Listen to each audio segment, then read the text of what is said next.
ಈ ಬಾರಿ ಕಾಂಗ್ರೆಸ್ ಮತ್ತು ಬಿಜೆಪಿ ಎರಡು ಪಕ್ಷದಿಂದಲೂ ಅಭ್ಯರ್ಥಿ ಘೋಷಣೆ ಆಗಿದ್ದಾರೆ.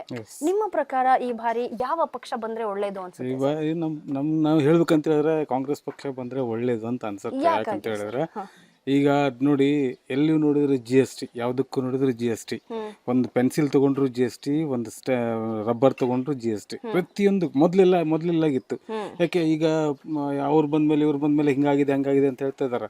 ಯಾಕೆ ಮೊದ್ಲು 70 ವರ್ಷ ಸರ್ಕಾರ ಇಲ್ಲಾಗಿತ್ವಾ? ಅವಾಗ ನಾವು ಇದರಲ್ಲಿ ಇಲ್ಲಾಗಿದ್ದೇವೆ, ಈ ಸ್ವಾತಂತ್ರ್ಯದಲ್ಲಿ ಇಲ್ಲಾಗಿದ್ವಾ?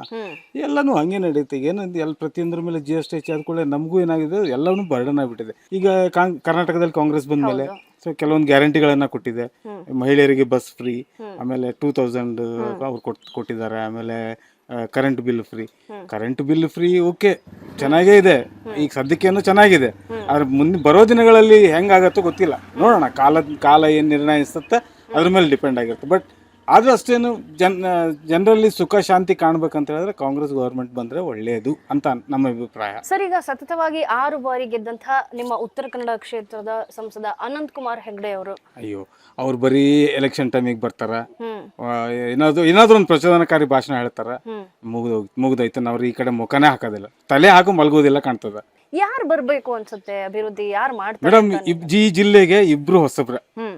ನನ್ನ ಪ್ರಕಾರ ವಿಶ್ವೇಶ್ವರ ಕಾಗೇರಿ ಅವರು ಫಸ್ಟ್ ಟೈಮ್ ಲೋಕಸಭೆಗೆ ನಿಂತಿದ್ದಾರೆ. ನಿಂಬಾಳ್ಕರ್ ಅವರು ಫಸ್ಟ್ ಟೈಮ್.